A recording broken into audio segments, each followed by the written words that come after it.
Hi guys, welcome to all of you guys. आज हम लोग बात कर रहे वाले कॉम्प्लेक्स नंबर में क्यूब रूट ऑफ यूनिटी के बारे में। अब ये जो क्यूब रूट ऑफ यूनिटी का चैप्टर है या फिर ये जो टॉपिक है, ये हमारा जेई मेंस में इसके तो बहुत सारे क्वेश्चन भर भर के पढ़े, जो हमने एक लेक्चर में कॉम्प्लेक्स नंबर का एनालिसिस किया था जेई के बेस पे, तो उसमें आपने देखा होगा। और इसके जेई एडवांस में भी क्वेश्चन आते हैं। तो सबसे पहले हेडिंग डाल देते हैं cube root of unity, cube roots of unity. So cube root of unity का मतलब क्या होता है? सिंपल सा, अगर हमारे पास में एक इक्वेशन है Z cube is equal to 1, तो यहाँ पे जेड की वैल्यू हमें कितनी मिल सकती है? और ये जो इक्वेशन है ये कौन सी है? ये क्यूबिक टाइप की इक्वेशन है। पहली बात तो ये एक क्यूबिक इक्वेशन है। तो इससे हमें z की 3 वैल्यू मिल सकती है। So can take 3 values. लेकिन हम लोग जनरली क्या करते हैं, अगर हम लोग कॉम्प्लेक्स नंबर में नहीं पढ़ रहे थे तो इससे पहले हम लोग z को बोल देते थे z इज इक्वल टू 1।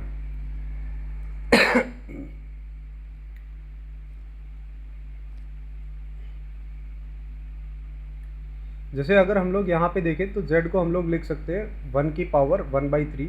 और पिछले लेक्चर में हम लोग देखा था कि अगर कोई भी कॉम्प्लेक्स नंबर हो और उसकी पावर अगर फ्रैक्शनल दे रखी हो, तो वहाँ पे हम लोग डी मोरियस थ्योरम का यूज़ कर सकते हैं। और ये क्वेश्चन हम लोगों ने पिछले लेक्चर में किया भी था। तो हम लोगों ने लिखा था 1 को e to the power iota 0 degree, और फिर इसको हम लोग लिख सकते हैं cos 0 degree plus iota sine 0 degree. ये तो 1 की वैल्यू हो गई। अब इसकी पावर 1/3 है ना, तो राइज कर दो पावर 1/3। जैसे ही हम पावर 1/3 राइज करेंगे तो यहाँ पे हमें मिलेगा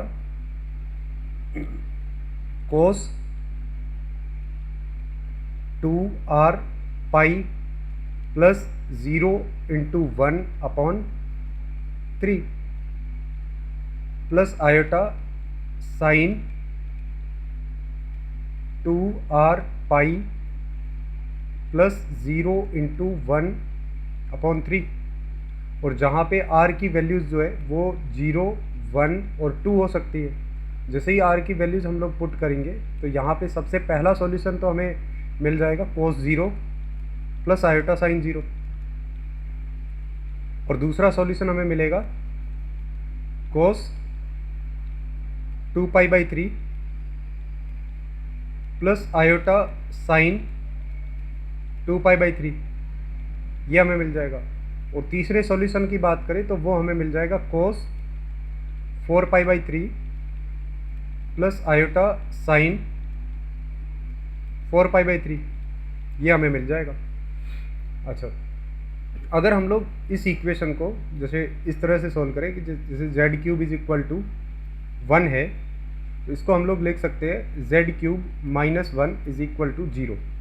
अब A cube minus B cube का फॉर्मूला जो होता है उसको हम लोग यहाँ पे अप्लाई कर सकते हैं। तो यहाँ पे हम लोग ऐसा बोल सकते हैं कि z minus 1 into Z square plus Z plus 1 it will become 0। सो यहाँ पे एक वैल्यू हमें मिली z की, z इज इक्वल टू 1, और दूसरी एक इक्वेशन मिलेगी Z square plus Z plus 1 is equal to 0। अब यहाँ पे अगर इस इक्वेशन को सोल्व करेंगे तो z की हमें 2 वैल्यू मिलेगी। एक तो मिल जाएगी -1 प्लस √3i/2, और दूसरी मिल जाएगी -1 माइनस √3i/2। ये हमें 2 वैल्यूज़ मिल जाएगी z की। तो हम लोग जो ये z की 2 वैल्यूज़ है, एक तो है z is equal to -1 plus √3i/2, और दूसरी थी -1 माइनस √3i/2। अब ये जो है ना, ये दोनों नंबर्स, इनको हम लोग बोलते हैं ओमेगा एंड ओमेगा स्क्वायर, ठीक है। और 1 को तो हम लोग 1 ही बोलेंगे। तो ये z के 3 सॉल्यूशन आ गए, ओमेगा, ओमेगा स्क्वायर और 1। ओमेगा कौन है? ये वाला नंबर। ओमेगा स्क्वायर कौन है? ये वाला नंबर, है ना। फिर हम लोगों ने देखा कि जो ओमेगा एंड ओमेगा स्क्वायर जो है वो किसी एक पर्टिकुलर इक्वेशन के रूट है। जैसे वो इक्वेशन थी z square plus z plus 1 is equal to 0। अब इस इक्वेशन के रूट्स हमें मिलते हैं, एक तो मिलता है ओमेगा, दूसरा मिलता है ओमेगा स्क्वायर। तो ये इक्वेशन हमें लाइफ टाइम के लिए याद रखनी है। तो इस इक्वेशन को हम लोग कुछ नाम दे देते हैं, जैसे कोई भी एक नाम दे दो फनी सा, जैसे पुष्पा भाऊ, है ना। तो ये पुष्पा भाऊ वाली इक्वेशन है। तो इस इक्वेशन के हमें रूट्स मिले हैं ओमेगा एंड ओमेगा स्क्वायर। अब आपको कहीं पे भी ऐसी इक्वेशन देखने को मिल जाए जिसके roots omega and omega square होंगे, जाहिर सी बात है, तो आप लोग इस इक्वेशन के सीधे सीधे रूट लिख लेना, ओमेगा एंड ओमेगा स्क्वायर। फिर आप लोग ओमेगा और ओमेगा की जो प्रॉपर्टीज़ रहती है उनका आप लोग यूज़ कर सकते हो। तो फिर हम लोग इसकी प्रॉपर्टीज़ के बारे में अगर थोड़ा सा और ज्ञान ले ले कि प्रॉपर्टीज़ इसकी क्या होती है, तो हम लोगों ने पता है कि z³ - 1 इज इक्वल टू 0। तो इसके हमें रूट्स मिले थे 1 ओमेगा एंड ओमेगा स्क्वायर।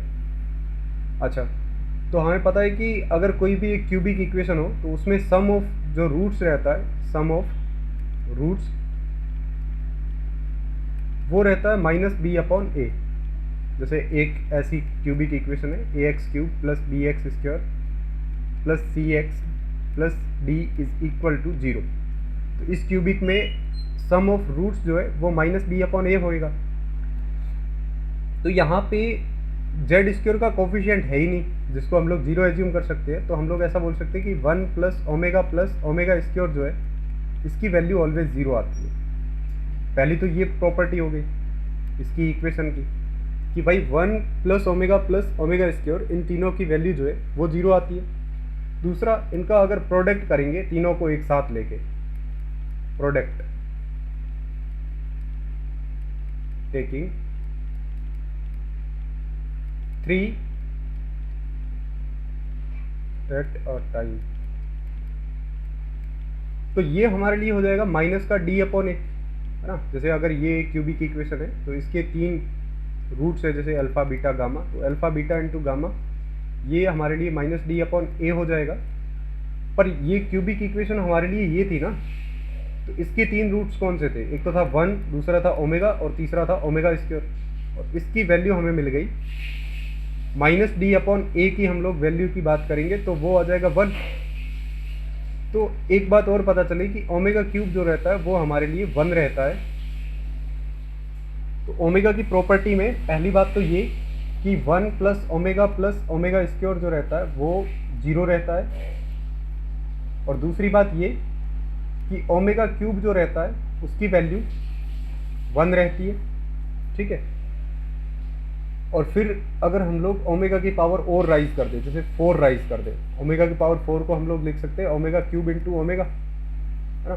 तो यहाँ पे ओमेगा³ की जगह 1 आ जाएगा, तो ये सिंपली ओमेगा आ जाएगा। जैसे आयोटा की पावर 4 के सर्कल में घूमती थी, वैसे ही आपकी ओमेगा की पावर 3 के सर्कल में घूमेगी।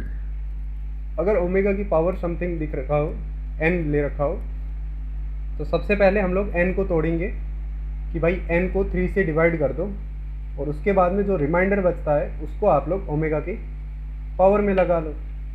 ये एक सिंपल सा मेथड होता है कि ओमेगा की पावर को कैसे कैलकुलेट किया जाए।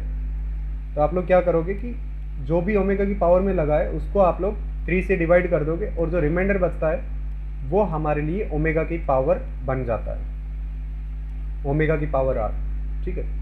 और फिर हम लोग ऐसा बोल सकते हैं कि जैसे आयोटा में हमने प्रॉपर्टीज देखी थी कि 4 कंजुगेटिव नंबर्स अगर आयोटा की पावर में बैठे हो चढ़ के, और उन आयोटा की पावर्स वालों का सम हो रहा हो, है ना, तो हम लोगों ने देखा था कि वो ऑलवेज 0 आता है। तो वैसे ही अगर 3 कंजुगेटिव नंबर्स यहाँ पे जैसे 3k + 1 plus omega 3k + 2 plus omega 3k + 3, सो इनकी वैल्यू जो है ना वो 0 आ जाएगी।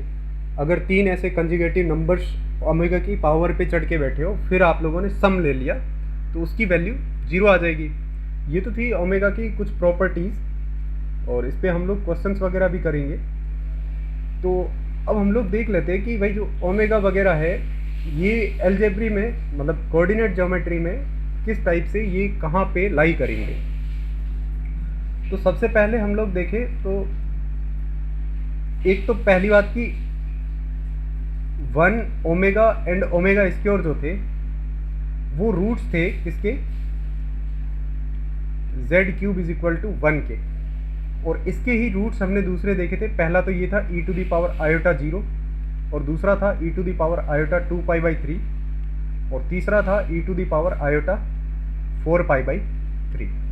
तो अगर हम लोग कंपैरिजन करवाए तो 1 को हम लोग बोल सकते हैं e⁻i0, ओमेगा को बोल सकते हैं e⁻i2π/3 और ओमेगा स्क्वायर को हम लोग बोल सकते हैं कि e⁻i4π/3। ये इनकी वैल्यूज़ हो जाएगी। अगर आपको सिंपली ऐसे वैल्यूज़ याद रखनी है कि भाई ओमेगा जो होता है उसकी वैल्यू ऐसे कॉम्प्लेक्स में क्या होती है ना, जैसे वो बड़ी वाली वैल्यू याद नहीं हो रही है तो आप लोग इससे याद रख सकते हो। ठीक है, तो यहाँ पे अगर हम लोग 1 को रिप्रेजेंट करने जाए तो 1 यहाँ पे कहीं पे रियल एक्सिस पे लाई करेगा, तो ये आ गया 1।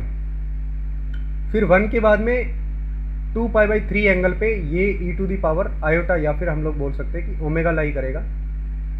और ओमेगा जो है वो 120 डिग्री एंगल बनाएगा किससे, एक्स एक्सिस से। और फिर अगर हम लोग ओमेगा स्क्वायर की बात करें तो वो बनाएगा 240, तो कहीं यहाँ पे आ जाएगा ओमेगा स्क्वायर। अगर हम इन तीनों पॉइंट्स को मिला ले, अगर हम लोग इन तीनों पॉइंट्स को ऐसे मिला ले, जैसे यहाँ पे मिला लिए, इनको एक बार अलग भी लिख लेते। ये तीनों पॉइंट्स थे जिनको हमने मिलाया है। एक तो था 1, दूसरा था ओमेगा और तीसरा था ओमेगा स्क्वायर। ये जो ट्राइंगल बनेगा ना, ये आपका पहली बात तो ट्राइंगल जो होगा वो इक्विलेटरल ट्राइंगल होगा जिसकी तीनों साइड्स जो है वो सेम होगी। आई होप कि स्पेलिंग सही होगी इक्विलेटरल की, जिसकी तीनों साइड सेम होगी। और उसके अलावा जो ये वाले एंगल है वो 60 डिग्री होंगे, तो एंगल्स जो रहेंगे वो 60 डिग्री रह जाएंगे।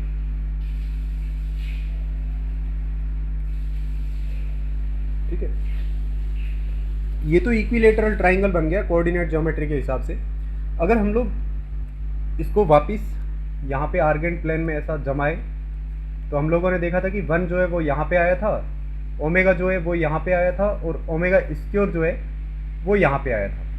जैसे अगर हम लोग सिंपली बात करें, जैसे एक z है वो सपोज यहाँ पे लाई कर रहा है तो z कॉन्जुगेट जस्ट इसके नीचे लाई करेगा, है ना। अगर z फर्स्ट क्वाड्रेंट में लाई कर रहा है तो उसका कॉन्जुगेट फोर्थ में लाई करेगा, सेकेंड में लाई कर रहा है तो थर्ड में। तो यहाँ पे अगर ये वाला लॉजिक लगाए कि z जो है वो अगर सेकेंड क्वाड्रेंट में लाई कर रहा है तो z कॉन्जुगेट जो है वो फोर्थ क्वाड्रेंट में लाई करेगा। और उसके साथ साथ ये वाली जो लेंथ होगी, ये जो लेंथ है, ये वाली लेंथ और ये वाली लेंथ, ये दोनों इक्वल होएगी। तो यहाँ पे हमारे लिए ये लेंथ तो इक्वल ही है, तो हम लोग ऐसा बोल सकते हैं कि ओमेगा जो है ना उसका अगर आप लोग कॉन्जुगेट लोगे तो वो और कुछ नहीं बस ओमेगा स्क्वायर आ जाएगा। ये एक तीसरी या चौथी प्रॉपर्टी आपके लिए बहुत अच्छी खासी प्रॉपर्टी हो गई। अब ओमेगा का कॉन्जुगेट ओमेगा स्क्वायर आ जाएगा।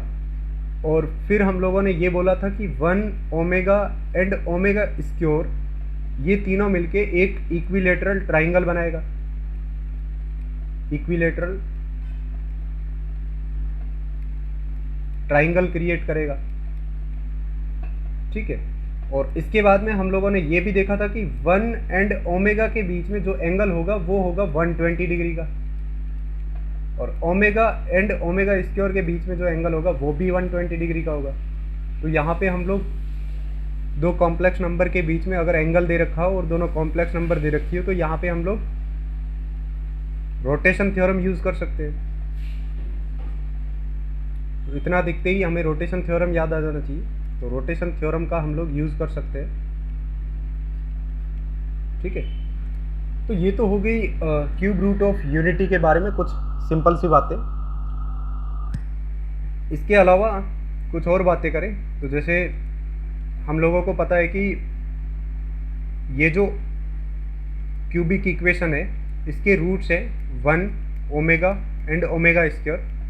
तो हम लोग इस क्यूबिक इक्वेशन को वापस इन रूट से जनरेट कर सकते हैं ना कि z minus 1 into Z minus omega into Z minus omega square जो है यह हमारे लिए z क्यूब माइनस 1 बनेगी, है ना। अगर ये हमारे लिए z क्यूब माइनस 1 है तो हम लोग यहाँ पे अगर जैसे सपोज ये वाला थोड़ा अच्छा है ना, कॉन्सेप्ट अच्छा है, इसको याद रख लेना। 1 माइनस सॉरी 1 सेकेंड,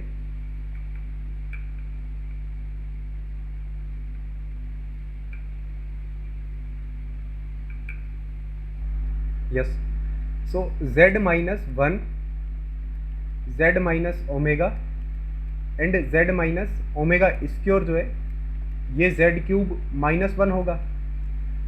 अगर हम लोग इन तीनों को एक बार समेशन में तोड़ दें, मतलब ये ऐसा हमें ऑब्जर्वेशन देखने को मिलेगी, जो किसी भी इक्वेशन के अगर हमें रूट्स दे रखे तो उस इक्वेशन के फैक्टर बना के हम लोग उस इक्वेशन को वापस जनरेट कर सकते हैं। अच्छा, अगर ये हमें ऑब्जर्वेशन देखने को मिली है तो मैं नेक्स्ट अगर आपसे क्वेश्चन पूछूं कि 1 upon Z minus 1 plus 1 upon Z minus omega plus 1 upon Z minus omega square जो है इसकी वैल्यू क्या होगी, तो आप क्या यहाँ पे सोच सकते हो कि ये यहाँ पे हुआ क्या है एक्चुअल में, मतलब ये ऐसे टूटे कैसे है? तो जैसे ही आप लोग सोचोगे तो आप लोगों को पहले दिमाग में बात ये आएगी कि ये जो लिखा हुआ है, जो भी यहाँ पे ये वाली इक्वेशन, ये तो पहले समेशन में टूटी है, फिर उसके बाद में समेशन के बाद में जो भी वैल्यूज आई ना वो सारी रेसिप्रोकल हो गई है, मतलब नीचे चली गई है। तो एक अगर प्रोडक्ट में कोई भी ऐसे फैक्टर पड़े हो उसको समेशन में तोड़ने के लिए हम लोग कौन सा टूल यूज़ करते हैं, याद आया होगा आई थिंक, लॉगरिथम, है ना। लॉगरिथम का हम लोग यूज़ करते हैं अगर फैक्टर को समेशन में तोड़ना है तो, ये आप लोग याद भी रख सकते हो और इसको लिख भी सकते हो।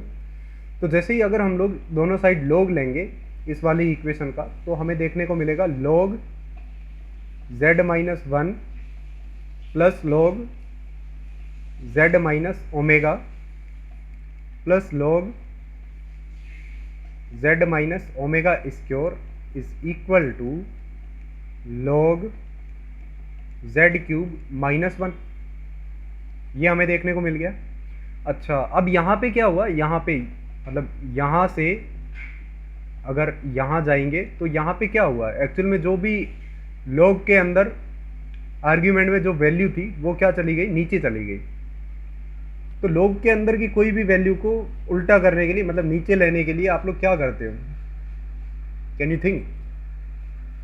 थोड़ा सा सोचोगे तो आपको याद आएगा कि log x का अगर हम लोग डिफ्रेंशिएशन करें तो वो हो जाता है 1 upon x, D by D x करें तो क्यों ना हम लोग इस इक्वेशन का डिफ्रेंशिएशन कर दें। तो जैसे ही डिफ्रेंशिएशन करेंगे तो ये बन जाएगा 1 upon 1 minus Z plus 1 upon sorry Z minus 1 है, सो 1 upon Z minus omega plus 1 upon Z minus omega square, और इनका वापस डिफ्रेंशिएशन करोगे तो 1 1 1 ये आएगा सभी का, is equal to 1 upon Z cube minus 1 into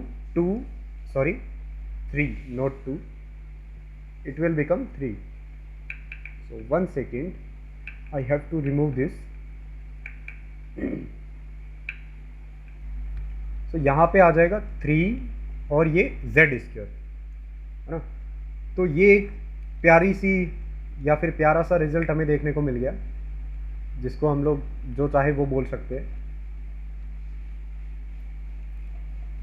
तो ये तो थी कि मतलब क्यूब रूट ऑफ यूनिटी के बारे में कुछ प्रॉपर्टीज़ वगैरह, और उसके बाद में हमने ओमेगा की प्रॉपर्टीज़ देखी, और हमने एक इक्वेशन के बारे में बहुत ज़ोर से ध्यान दिया था कि जैसे Z square plus Z plus 1 is equal to 0 है, तो इस इक्वेशन को हमने बोला था पुष्पा भाव।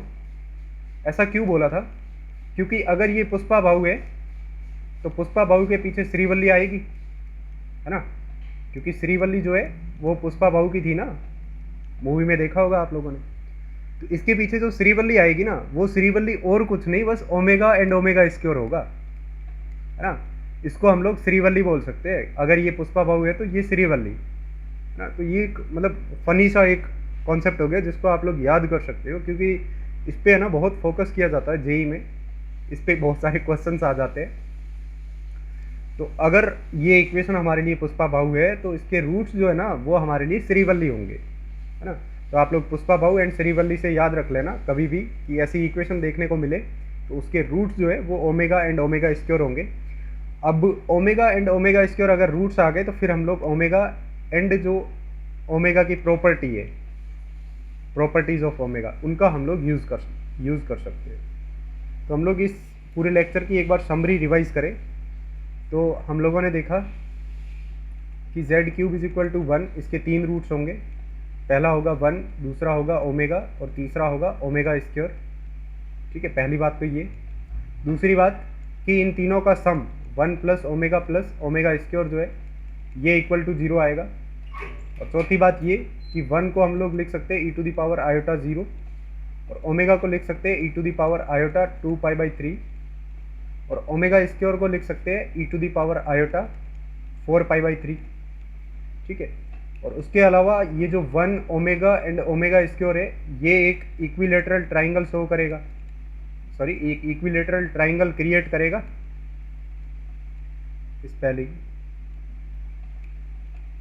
भाई इंग्लिश मेरी बहुत तगड़ी है, खतरनाक है, सो डोंट माइंड अगर इंग्लिश में स्पेलिंग्स गलत हो गई तो।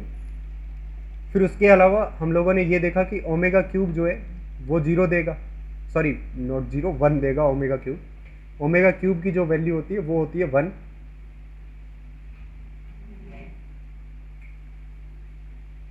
Yes, now it's fine. Omega cube की जो वैल्यू होती है वो होती है 1। फिर उसके अलावा हम लोगों ने देखा पुष्पा बहु एंड श्रीवल्ली को, z² plus z plus 1 is equal to 0, ये हमारे लिए पुष्पा,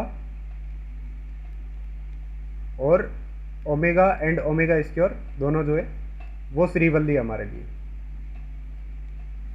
ठीक है, और इसके अलावा हम लोगों ने एक और चीज़ देखी थी कि ओमेगा का कॉन्जुगेट जो होता है वो ओमेगा स्क्वायर होता है। ठीक है, फिर इसके अलावा हम लोगों ने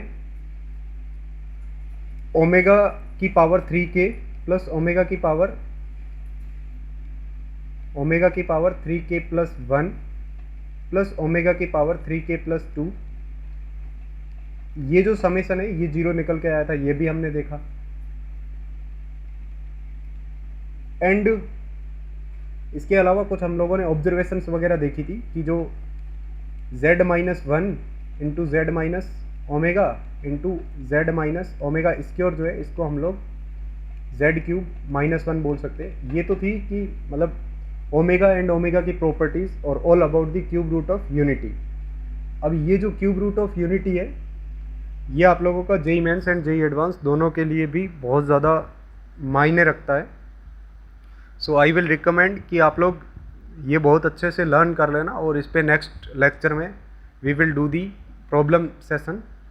सो थैंक यू।